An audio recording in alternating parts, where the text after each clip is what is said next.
Olá, olá! Estamos novamente juntos para a sequência de nossos estudos. Esse é o nosso quarto encontro, a nossa quarta aula dentro da disciplina de Direito Aplicado. E na aula de hoje nós vamos tratar do quê? De que ramo do direito? Vamos ver, vamos à tela. Será o direito tributário a ser abordado no nosso encontro de hoje. Direito tributário. Você certamente já ouviu falar do direito tributário. Mas do que trata o direito tributário? Da relação tributária, perfeito, da relação de quem com quem, porque você já é sabedor que o direito, e qualquer que seja o seu ramo, trata sempre das relações entre sujeitos. E aqui no direito tributário também nós vamos encontrar sujeitos da relação tributária. Direito tributário que é também um direito ou um ramo autônomo do direito.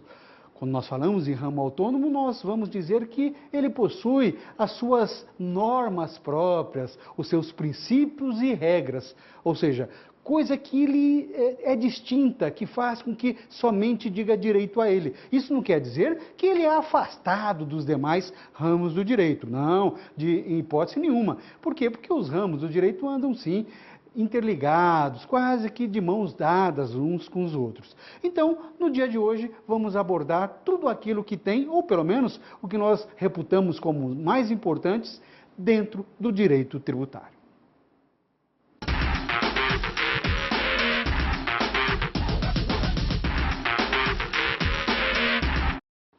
Direito tributário.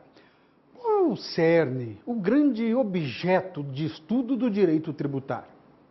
Aham, gostei dessa. O tributo? Perfeito. E diga-me, você, o que é o tributo? Ou pelo menos, no seu modo de entender, o que é o danado do tributo? Esse que a gente está cansado de ouvir falar. Tributo é sinônimo de imposto? Todo imposto é tributo?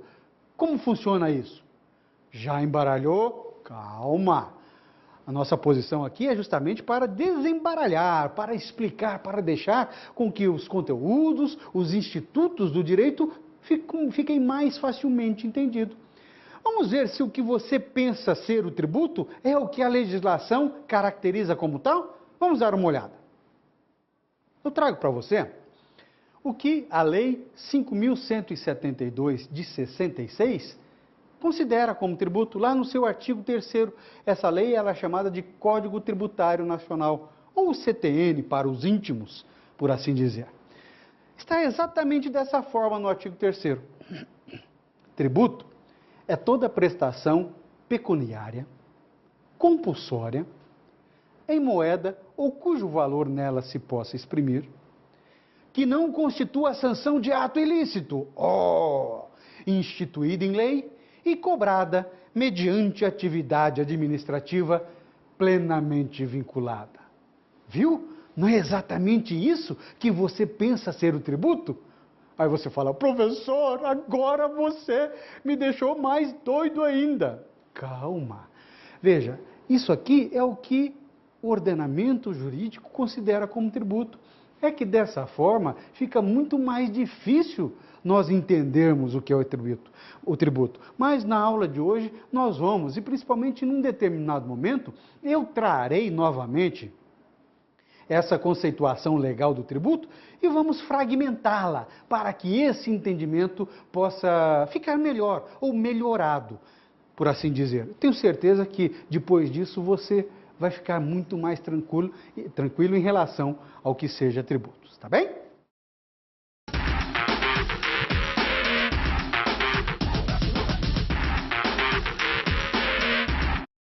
Como nós poderemos conceituar o direito tributário? É um ramo autônomo do direito que estuda o tributo? Por assim dizer, poderia ser. Mas poderíamos reforçar um pouco mais esse conceito com alguns exemplos, aí fica um pouco mais tranquilo. Vamos ver, vamos à tela. O direito tributário é o ramo autônomo do direito, ou seja, com seus princípios e regras próprias, que rege, que regulamenta, que regula as relações entre o Estado e o particular, ou os particulares, genericamente falando, entre o fisco e o contribuinte, entre o sujeito ativo e o sujeito passivo. Então vamos lá bem devagarinho. Então, o direito tributário é quem determina todas as normas dessa chamada relação jurídica. Relação jurídica existente, genericamente falando, entre o Estado, quando eu falo Estado, é o Estado geral, né? O Estado, poder público, todo ele, sendo ele a União, Estados-membros, Distrito Federal ou municípios. O Estado de um lado e os particulares do outro. Todas as pessoas, eu diria, os particulares, pessoas físicas e pessoas jurídicas. Genericamente falando, a relação jurídica é entre esses dois indivíduos, por assim dizer. Mas se nós pudéssemos afunilar um pouquinho mais, poderíamos chamar o Estado de fisco, não é verdade? Ou Receita Federal, Receita Estadual, Receita Municipal, o fisco, propriamente dito. E do outro lugar, pelo menos lato sensu, genérico, chamar o particular de contribuinte, não é? Se na posição do Estado está o fisco, na posição do particular está o contribuinte. Mas nós sabemos que toda relação jurídica é composta por sujeitos. Vamos pensar assim, no direito do consumidor. Uma relação jurídica chamada de relação de consumo. Perfeito. Quem são os sujeitos? O sujeito de um lado é o fornecedor, do outro lado é o consumidor. Na relação de trabalho, quem está de um lado? O empregado, do outro, o empregador. Sempre nós encontraremos sujeitos. Pois bem, aqui, quem está para o fisco como sujeito? Ele é chamado de sujeito ativo. E para o particular, para o contribuinte, o chamado sujeito passivo. Sujeito ativo e sujeito passivo da relação tributária. Perfeito?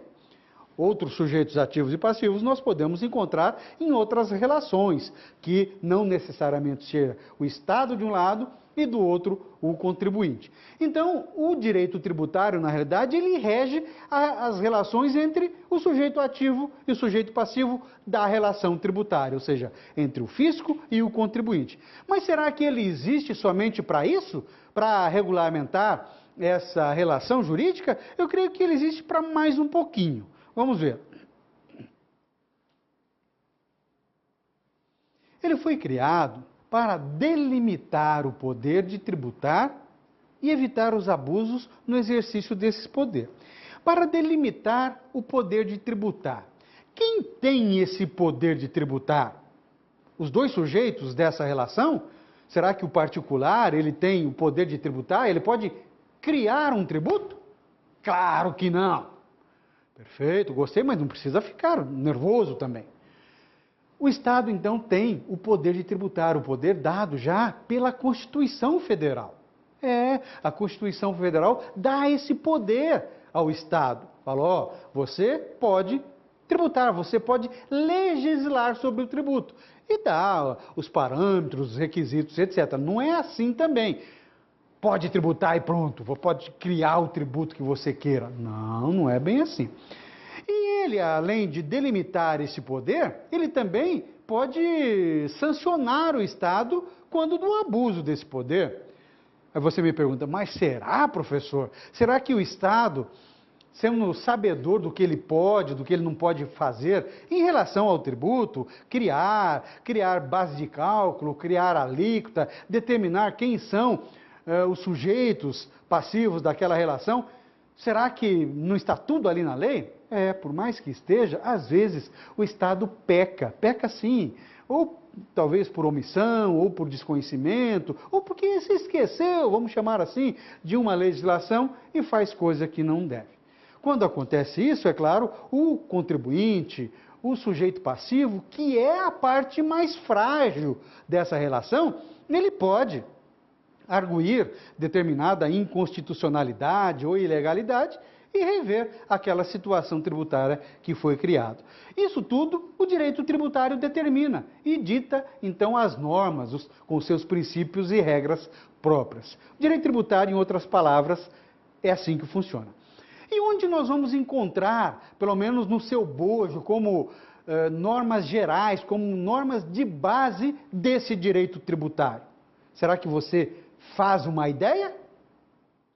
Não se lembra? Vamos ver. Vamos acompanhar e estudar juntos. Quando eu passar aqui, você vai se lembrar. Claro, na Constituição da República, na Constituição Federal. Lá nós encontraremos o Sistema Tributário Nacional, dos artigos 145 a 162.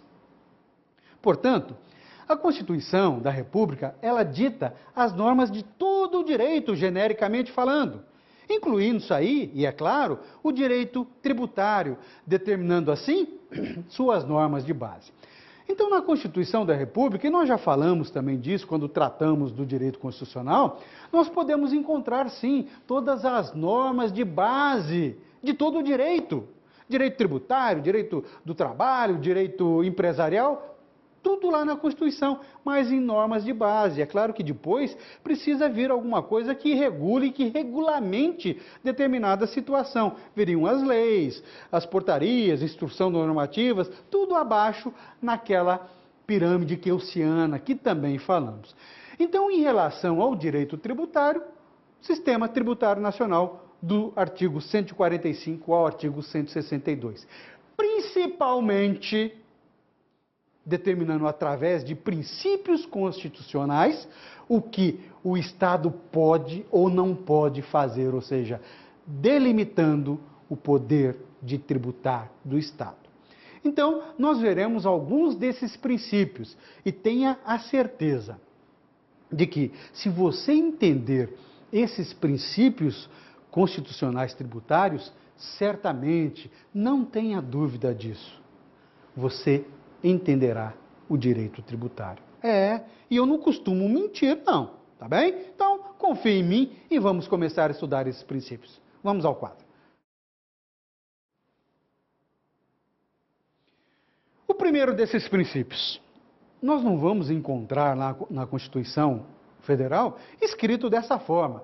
Princípio da estrita legalidade tributária, artigo 150, inciso 1. Não, mas do que está escrito na Constituição Federal, no artigo 150, inciso 1, nós tiramos sim esse princípio. Por quê? Em outras palavras, esse ditame constitucional, ou por esse ditame constitucional, nós podemos entender que nem um tributo pode ser majorado, ou seja, aumentado, ou instituído, ou seja, criado, sem que seja mediante lei. Sempre tem que ter uma lei para que um novo tributo apareça na relação jurídica. Para se aumentar um determinado tributo, tem que ser através de lei. Às vezes, é claro, e aí nós vamos ver outros princípios, um aumento já entra em vigor de imediato, outros depende de uma certa espera, outros de uma espera maior, mas sempre através de lei.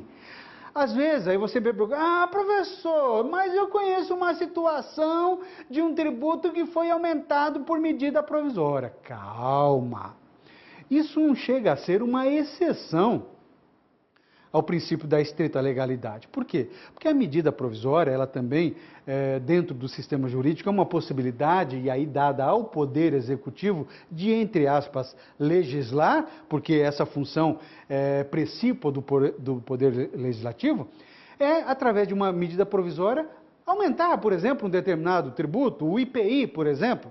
Está lá na Constituição que, nesses casos, o chefe do Poder Executivo Nacional pode, através de medida provisória, pode.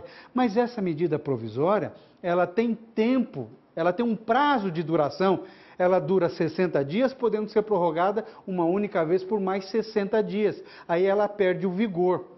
Para que aquele aumento continue, essa medida provisória ela tem que ser transformada em lei. Senão, automaticamente ela perde o seu vigor, digamos assim. Ou seja, esse princípio da estrita legalidade não tem exceção. É assim que funciona mesmo. Tá bem? Bem entendido? Podemos avançar? Vamos ver mais um dos princípios. Princípio da igualdade tributária. Nós já falamos da igualdade geral tratada pela Constituição, lembra-se? Que a Constituição, ela preza a igualdade em todos os níveis, igualdade entre os homens e mulheres, igualdade no trabalho, dentro do lar, Ou seja, quando não fala em igualdade direta, proíbe qualquer tipo de discriminação. Não é isso? A igualdade tributária também está na Constituição? Também está na Constituição. No mesmo artigo 150, agora no inciso 2. Ou seja, todo mundo tem que pagar a mesma alíquota de tributo? É assim que eu vou entender a igualdade? O que você pensa? Aí ficaria difícil, não é verdade? Pelo princípio da igualdade tributária, nós podemos entender que não pode o Estado instituir tratamento desigual entre contribuintes que se encontrem em situação equivalente. Ah, agora eu entendi. O que seria uma situação equivalente?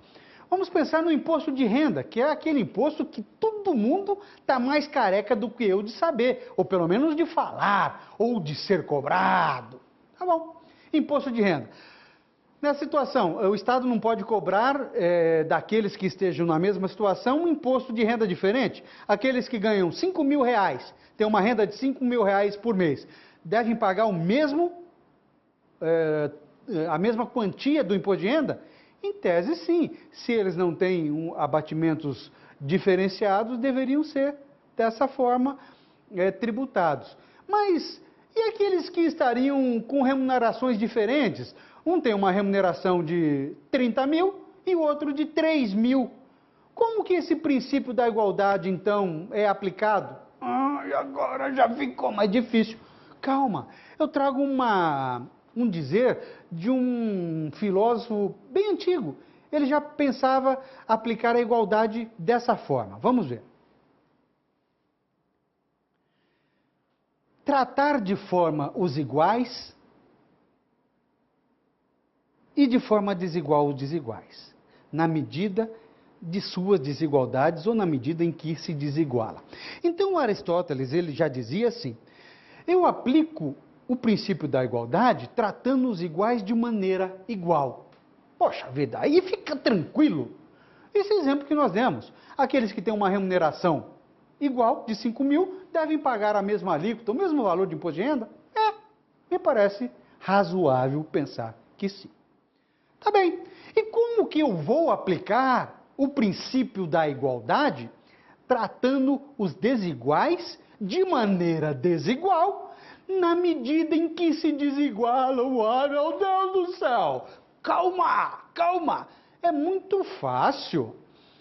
Se nós colocássemos um exemplo da nossa vida cotidiana, da vida social, já ficaria mais tranquilo. Mas eu vou direto a um exemplo da área tributária. Um exemplo do imposto de renda. Fica muito mais fácil. Vamos lá. Você é sabedor de que, novamente no imposto de renda, existem faixas de contribuição e faixas progressivas, não é verdade? Uma primeira faixa lá é chamada de faixa de isenção. Aqueles que têm uma remuneração até determinado valor são isentos do imposto de renda. Vem uma segunda faixa, tem a primeira alíquota para o pagamento, que é de 7,5%, não é verdade? Os que encontram-se nesse parâmetro de remuneração, de X até Y, deverão pagar 7,5%. Então vamos pensar assim, dentro dessa faixa considerada de uma alíquota de 7,5%, todos eles não pagarão a mesma alíquota? Vamos pensar assim, que é de 1.700 até 2.300. Não são esses os valores, mas suponhamos que fosse. Aquele que tivesse uma remuneração de 1.900, pagaria quanto? 7,5. Remuneração de 2.103, 7,5. E assim por diante. Por quê? Porque eles estão numa mesma faixa de contribuição e são chamados de iguais. E como iguais, serão ou terão a mesma alíquota a ser cobrada. Agora veja, entre a primeira faixa e a segunda, ou entre a segunda e a terceira, porque daí as alíquotas vão aumentando, são tabelas progressivas, 15, 22,5 e 27,5, enfim. Dentro da mesma faixa são tratados como iguais, a mesma alíquota. Agora, em faixas distintas de remuneração, eles não terão alíquotas diferentes? Eles não têm remuneração diferentes? Eles não são diferentes e não são tratados de maneira diferenciada? Os desiguais não são tratados de maneira desigual na medida de suas desigualdades? São. E mesmo assim, a igualdade é aplicada. Será que ela seria melhor aplicada se nós esquecêssemos essas faixas de contribuição progressiva e fizéssemos uma mesma alíquota? Independente da remuneração, a alíquota agora vai ser única, a alíquota de 10%. Aquele que ganha R$100 e aquele que ganha R$100.000 pagará a mesma alíquota de 10%. Para você fica melhor assim? Não! Que bom ouvir essa resposta sua. Por quê? Porque ninguém pensa assim, exatamente. Pensa que é mais razoável da forma em que está. Talvez não concordem com o valor das alíquotas. Perfeito. Ou aumenta-se um pouco mais a primeira faixa de isenção, estenda-se um pouquinho mais cada uma das faixas. Tudo bem, mas que a igualdade tributária é aplicada melhor dessa forma do que se fosse em uma alíquota tão somente. Perfeito? Vamos a mais um princípio? Então vamos lá. Sabia que você ia entender bem tranquilamente cada um desses princípios? Princípio da irretroatividade tributária. Lá no 150 novamente, inciso 3, a linha A. A lei deve anteceder ao fato por ela escolhido para dar nascimento ao tributo. Esse é bem tranquilo. E retroatividade significa dizer que a lei não pode retroagir, ela não pode abarcar, contemplar fatos que já ocorreram. Ela só teria, em tese, validade a partir do momento da sua publicação para frente. Ou seja, tudo aquilo que aconteceu atrás, por mais que também pudessem ser fatos geradores de um determinado tributo, acabou. Por quê? Porque não existia uma lei que predeterminasse aquele tributo. Então, a lei tributária não pode retroagir. É assim que nós entendemos esse princípio. Vamos ver mais algum. Veja, eu já falei que todos esses princípios devem ser conjugados ao mesmo tempo. Ainda não? Então, anote aí. Porque todos eles devem ser conjugados, analisados ao mesmo tempo, sob pena de que alguma inconstitucionalidade esteja acontecendo. Princípio da anterioridade tributária. Novamente, no mesmo artigo 150, no inciso 3, agora na linha B da Constituição Federal.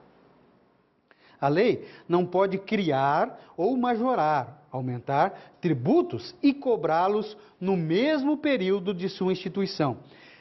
Esse inciso e letra B, a linha B, é entendido como cláusula pétrea. Lembra-se o que é cláusula pétrea? É aquela cláusula tão dura dentro da Constituição que o constituinte, o legislador, não pode modificar. Nem ela, essa linha B, nem as exceções que existem nessa situação da anterioridade, porque algumas exceções também existem.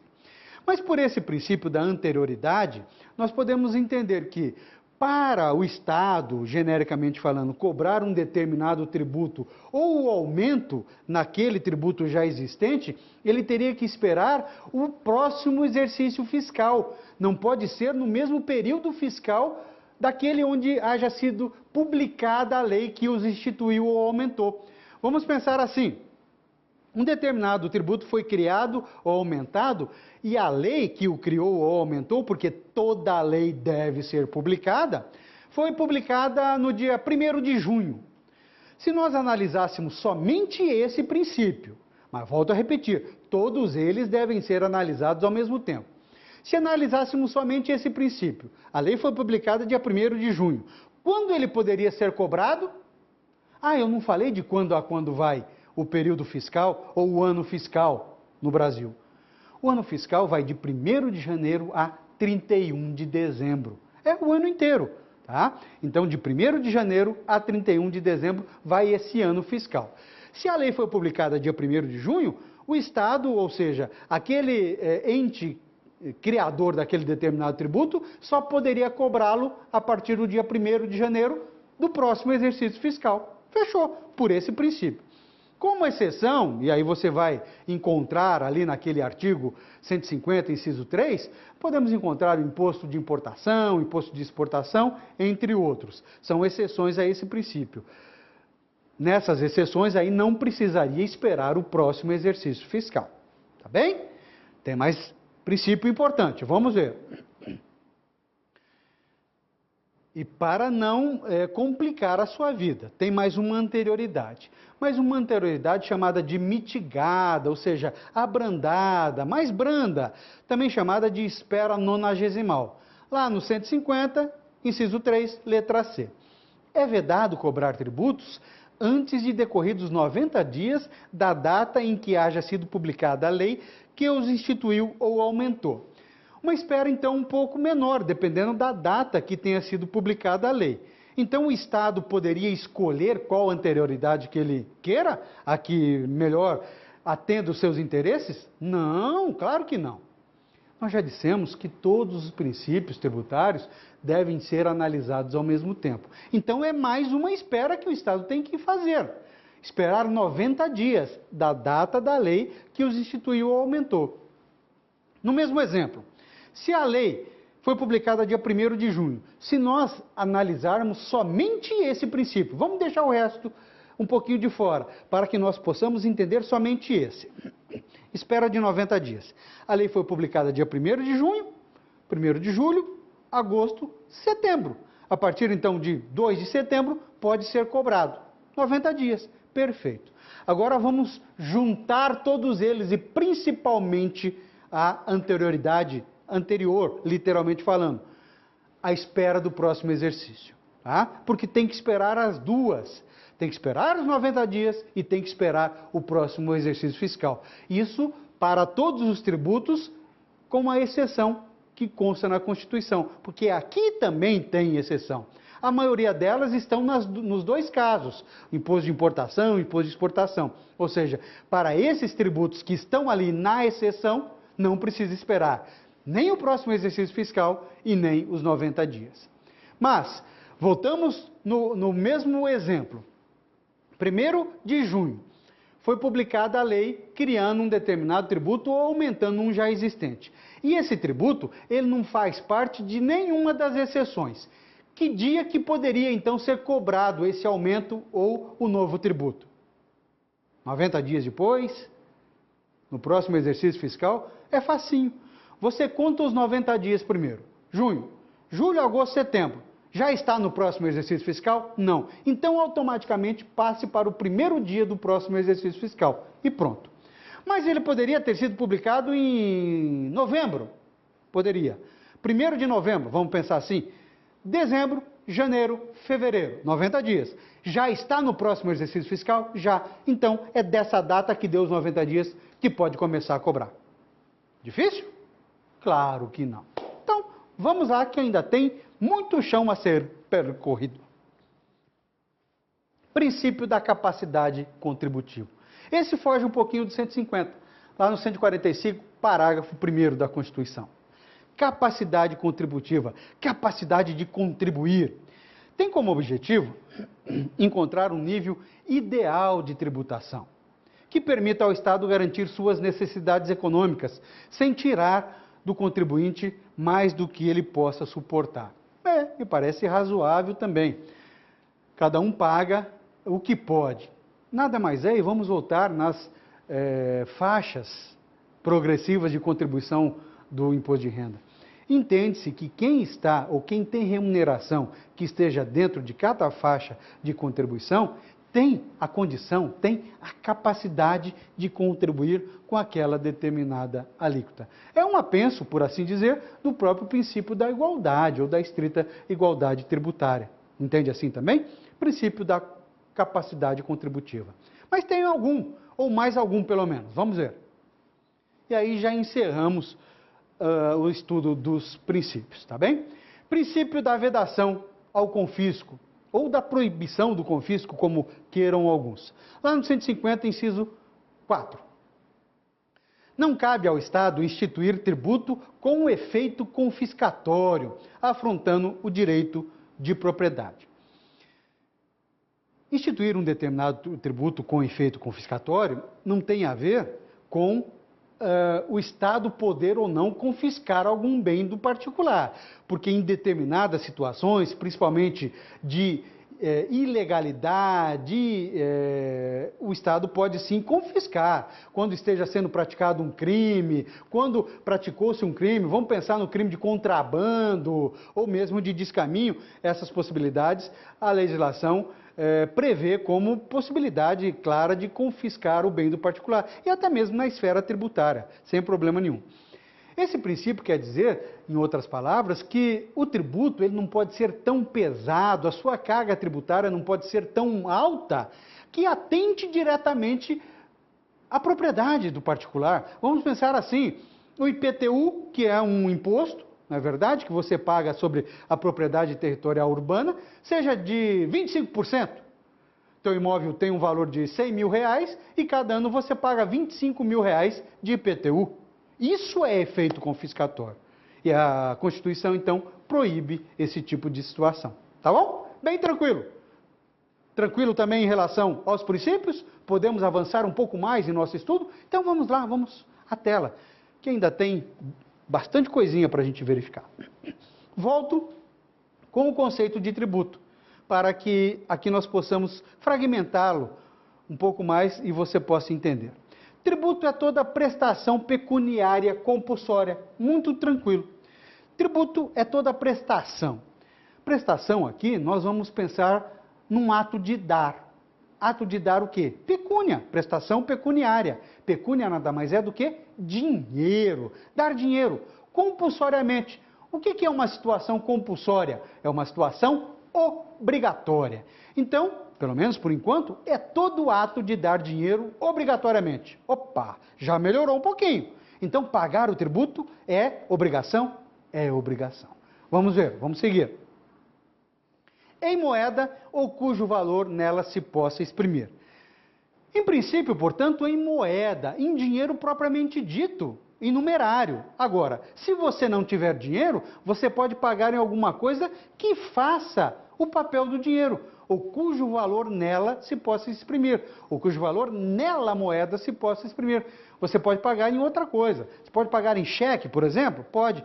É moeda propriamente dita? Não.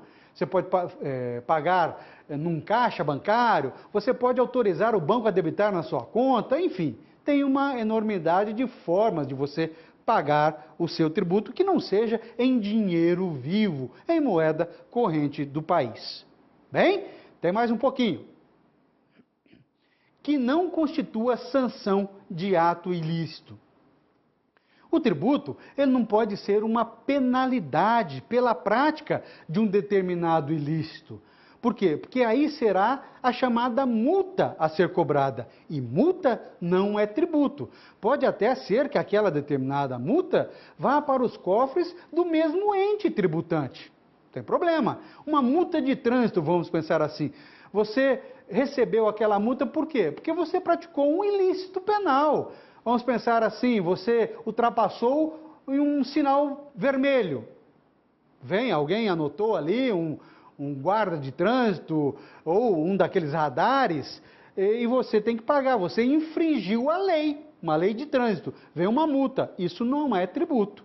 Perfeito? Então, que não constitua uma sanção de ato ilícito. Já estamos quase acabando. Vamos ver o restinho.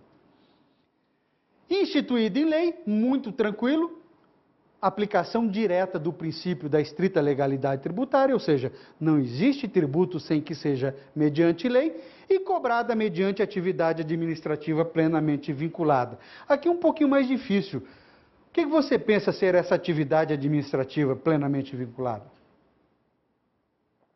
Não pensa nada? Então nem é bom pensar muito, porque é um pouco mais difícil de entender. Aqui é uma atividade da administração pública, e nesse caso, mais pontualmente, da administração tributária, de fazer o quê? O lançamento do tributo. Ele tem que fazer com que aquele tributo exista na relação tributária, na relação jurídico-tributária. Se ele não faz esse lançamento, automaticamente o tributo não existe e o contribuinte não tem nada a pagar. Isso é o tributo. Melhorou o seu entendimento? Não? Mais ou menos? Então vamos seguir, talvez, com o que nós tenhamos na sequência, você possa entender. Porque agora a gente vai fragmentar o danado tributo através de suas classificações. Classificação quanto às espécies, quanto à vinculação e quanto à competência. Já já nós vamos falar de cada uma das espécies tributárias, mas já para que você tenha uma noção de quais são as espécies tributárias, é o imposto, a taxa, as contribuições de melhoria, o empréstimo compulsório e as contribuições especiais. São as espécies tributárias que nós temos. Em relação à vinculação, estar ou não vinculado a uma atividade estatal. Só um que não está vinculado é o chamado imposto, ou seja, para o Estado criar um determinado tributo, ele não precisa necessariamente prestar um serviço, por exemplo, ao contribuinte. Ele simplesmente cria o tributo, arrecada e vai fazer o que bem entende com o dinheiro? Não, não é bem assim. Ele vai satisfazer as necessidades coletivas que a lei permite. Mas o tributo chamado imposto, ele então está totalmente desvinculado de qualquer atividade estatal. Todos os demais, o Estado precisa fazer alguma coisa para o contribuinte para poder então cobrar dele esse determinado tributo. Em relação à competência, aqui nós vamos estudar um pouquinho mais. Vamos ver cada uma das chamadas competências. A competência legislativa plena, ditada pelo CTN lá no seu artigo 6º, é o poder de legislar sobre todos os aspectos do tributo, tais como fato gerador, base de cálculo, alíquota, contribuintes, etc. Ou seja, quem tem a capacidade legislativa plena pode fazer o que quiser com o tributo. Pode criar? Pode. Pode extinguir? Pode. Pode aumentar? Pode. Pode diminuir? Pode. Pode suspender a exigibilidade? Pode. Pode fazer o que quiser. É isso que eu falei. Competência legislativa plena. Quem determina? A Constituição Federal e também o CTN. Algumas outras competências, vamos lá. Competência privativa, artigo 153A, 156 da Constituição Federal.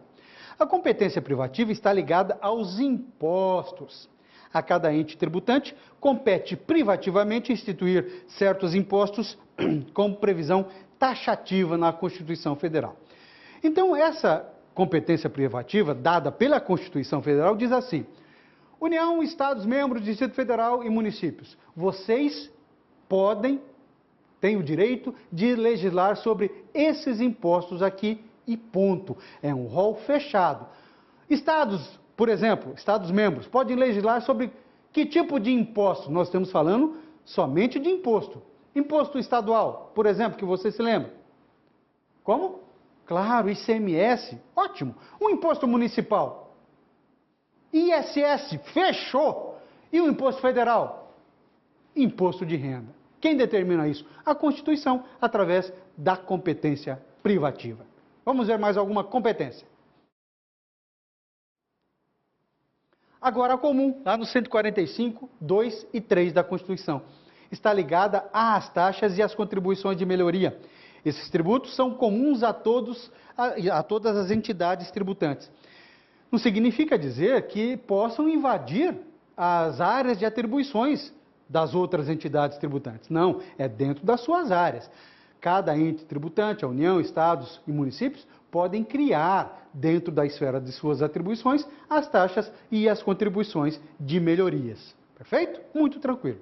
Mais umas 2 ou 3, vamos lá. Competência especial está ligada a empréstimos compulsórios e as contribuições especiais, que já já a gente vai tratar, e aí mais pontualmente. Residual, é resíduo, é o que sobra. Lá no 154.1. Aqui somente a União, através de uma lei complementar, desde que não tenha cumulatividade, ou seja, não vá acumulando em vários segmentos. E também que não tenha um fato gerador ou base de cálculo dos já discriminados na Constituição Federal. Em relação às competências, mais uma, a extraordinária. No 154.2, impostos extraordinários, quando, na iminência ou no caso de guerra externa, dentro ou não de sua competência tributária, somente a União pode criar E agora os impostos. Antes de adentrarmos nos estudos das espécies, é importante sempre reiterar. Essas competências são ditadas, então, pela Constituição da República. Algumas determinando os impostos de cada ente e algumas falando das demais espécies tributárias que a gente vai tratar agora e certamente vamos voltar a falar das competências, tá bem? Imposto.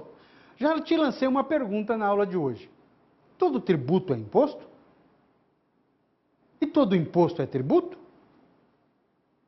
Estava embaralhado, mas agora as respostas já ficam melhores. Todo tributo é imposto no sentido de que todo tributo é obrigatório o seu pagamento. Mas se nós estivermos falando da espécie tributária imposto, não, nem todo tributo é imposto. Por quê? Porque existem as outras espécies tributárias que nós vamos ver agora. Agora, todo imposto é tributo. E o que é o imposto? Vamos ver. O imposto é um tributo de caráter genérico, por tudo isso que nós estamos falando. Você, no seu dia a dia, você não está acostumado a chamar todo tributo de imposto? Não é assim? Você não escuta, não lê na mídia dessa forma, alguém querendo falar de uma determinada taxa e fala do imposto? Você já não ouviu assim? Nós temos impostos demais aqui no Brasil? Não ouviu? Ouviu, sim, é por isso que o tributo chamado imposto tem esse caráter genérico. Mas para nós, entendedores do direito tributário, a partir desse momento, nós não podemos mais generalizar. Imposto, portanto, é uma das espécies tributárias. É aquele único que não é vinculado a uma atividade estatal. Todos os demais são. E quando o Estado, genericamente falando, pode criar um outro tributo que não seja imposto? Vamos ver. O que ele teria que fazer para ter essa prerrogativa? As taxas. Quando ele poderia cobrar? Quando ele prestar um serviço público específico e divisível ou pelo seu exercício regular do poder de polícia. Então vamos lá. Prestar um serviço a um contribuinte, sendo ele pessoa física ou jurídica, dá a prerrogativa dele cobrar uma determinada taxa? Dá. Você certamente já pagou algumas taxas públicas. Perfeito. E o exercício regular do poder de polícia? Você se lembra do poder de polícia, que nós já tratamos também, lá no direito administrativo? Sim, a administração pública exerce o seu poder de polícia quando? Quando determina, através de uma certa atividade, uma restrição de direito ou de propriedade, frena determinada atividade ou não. Nós falamos na sua carteira de habilitação, nós falamos no alvará de funcionamento de determinada atividade empresarial. O Estado, então, não vai cobrar uma taxa por isso?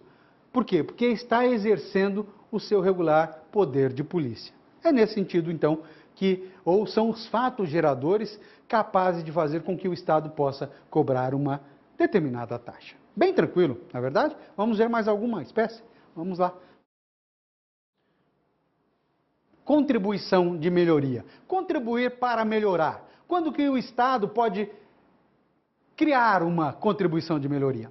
Quando tiver uma valorização imobiliária, sendo que o limite total da despesa não poderá ser ultrapassado e também o limite individual. Como é isso?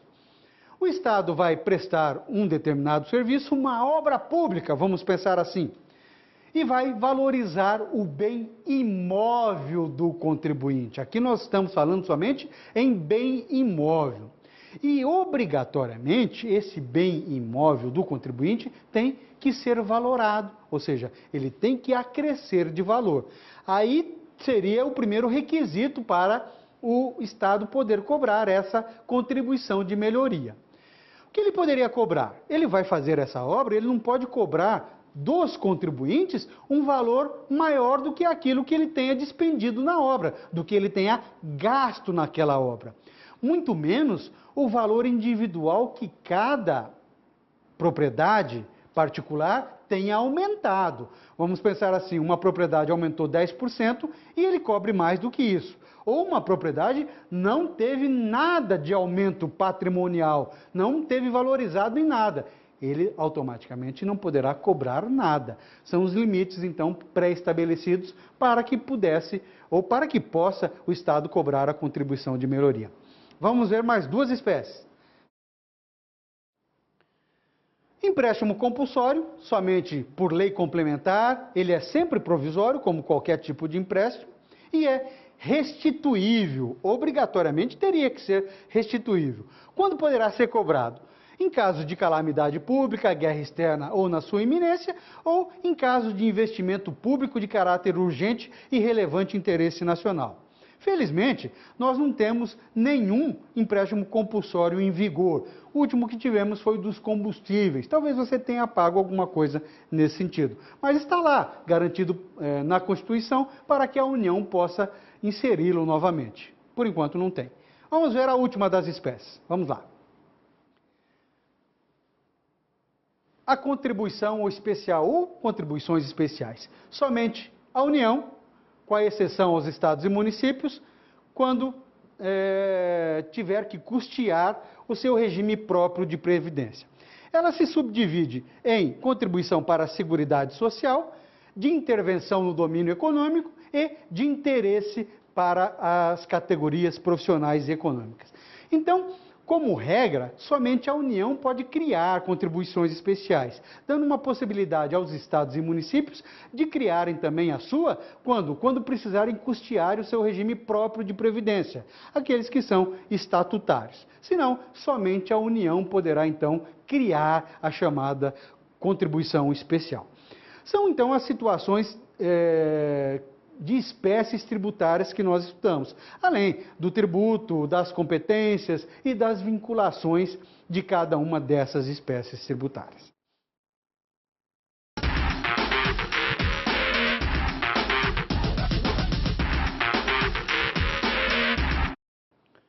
Como está se passando na sua cabeça o estudo do direito tributário? Às vezes é um pouco complicado, não é verdade? Muita espécie tributária, muito princípio, as competências, não é verdade? Não é só para você não, de maneira geral, até para os operadores do direito tributário, esse estudo às vezes não é fácil não. Mas eu trago uma aplicação de pelo menos um dos conteúdos para que você possa esmiuçar um pouquinho mais a sua curiosidade e entender um pouco mais do direito tributário. Vamos ver? Vamos à tela. Novamente, uma decisão judicial, uma decisão de um dos tribunais que nós temos. RESP é um recurso especial, tem a numeração dele, vem do Paraná, mas é um recurso especial. Quem trata desse recurso é o STJ, Superior Tribunal de Justiça. Tem a data, todo recurso tem que ter uma data e também tem que ter um relator, nesse caso aqui o ministro Castro Meira.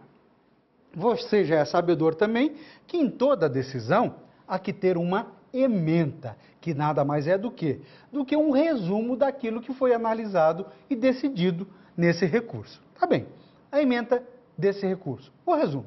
Trata-se de processual civil e tributário. Então, a relação aqui é também tributária. Violação do artigo 535 do CPC, do Código de Processo Civil. Não ocorrência. Está dizendo que não teve a violação do artigo 535. Pois bem, em relação à esfera tributária, a discussão era sobre o ITCMD. Aí você diz assim, meu Deus, a coisa está complicando mais ainda. Claro que não, calma, isso é muito tranquilo. E já já eu falo o que é esse bicho complicado aí, ITCMD. Diz que o imóvel adquirido antes do casamento, mas levado a registro na constância deste, ou seja, na constância do casamento foi registrado esse imóvel que foi comprado antes do mesmo. O regime desse casal era de comunhão parcial de bens. E diz também que o bem pertencente ao cônjuge superstite, o nome é esse mesmo. E não se aveste não que já explico o que é. É incomunicável. A exação, novamente o nome feio aqui, é indevida. Calma, meu caro. Eu já explico cada uma dessas situações. Vamos lá. O ITCMD é um imposto estadual, imposto sobre transmissão, causa-mortes e doação. É de competência, portanto, privativa dos Estados membros da Federação. Tá bem. O que aconteceu nesse caso aqui?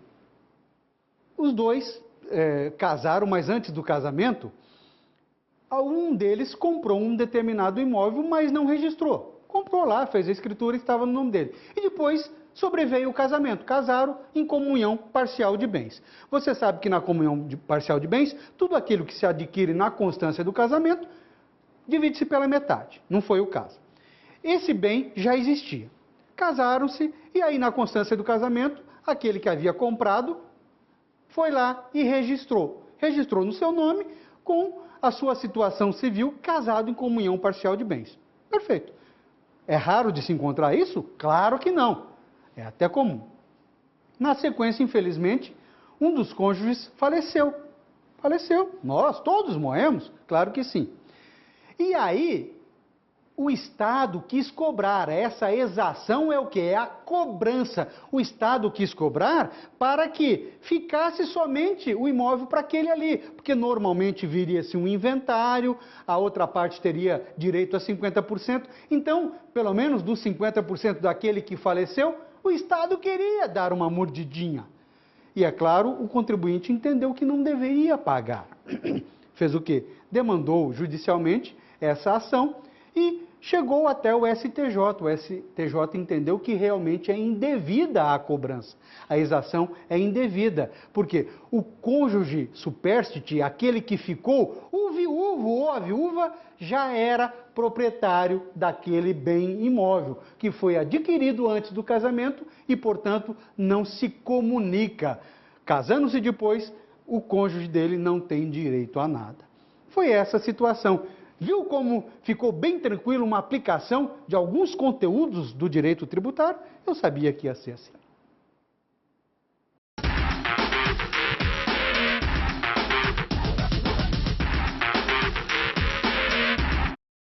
Vamos rever, relembrar e sintetizar os conteúdos trabalhados na aula de hoje? Vamos ao quadro. Nem tudo o que se paga ao Estado é tributo. Ah, isso nós vimos. Pois somente é cobrado naquelas situações previstas em lei. Ótimo. Onde, de maneira obrigatória, o contribuinte se obriga a pagar e, como regra, somente em dinheiro. Em outras palavras, é a definição legal de tributo. Na verdade, lembra-se de alguma coisa daquela conceituação? É toda a prestação pecuniária, compulsória, portanto. Nós somos obrigados, sim, a pagar o tributo, em regra, em moeda ou em dinheiro, mas às vezes também podemos pagar de outra forma. Mas é uma prestação, infelizmente, obrigatória. Em algumas situações, nós pagamos também aos cofres públicos alguma coisa que não é tributo, porque o tributo não pode ser sanção de ato ilícito, não pode ser uma penalidade, porque você infringiu determinada norma legal, norma civil ou norma penal. Isso seria a multa. Então, o tributo ele é instituído em lei, obrigatoriamente instituído em lei, princípio da estrita legalidade tributária, que, aliás, um dos grandes princípios que nós também estudamos hoje, o princípio da irretroatividade tributária, o princípio da anterioridade e da anterioridade mitigada, que nós deixamos bem claro que devem ser analisados e conjugados ao mesmo tempo. Por quê? Porque o tributo ele tem que ser instituído em lei, obrigatoriamente. A lei que o instituiu não pode retroagir, ou seja, não pode abarcar situações que já aconteceram, é só lá, dali para frente. Para que o ente tributante possa cobrar aquele novo tributo ou um determinado aumento num tributo já existente, ele terá que esperar 90 dias e terá que esperar também o próximo exercício fiscal para que ele possa cobrar aquele novo aumento ou o tributo que ele criou naquele determinado momento. Deixamos bem claro que o nosso exercício fiscal, ele começa no dia 1º de janeiro e vai até o dia 31 de dezembro. Então, é o período que ele terá que aguardar. E deixamos bem claro também como se conta esse período de espera. Conta-se os 90 dias, se estiver dentro do mesmo exercício fiscal, pula-se para o primeiro dia do próximo exercício fiscal. Se não, automaticamente, se ele já estiver nessa conta dos 90 dias no próximo exercício fiscal, é aquela data que dá.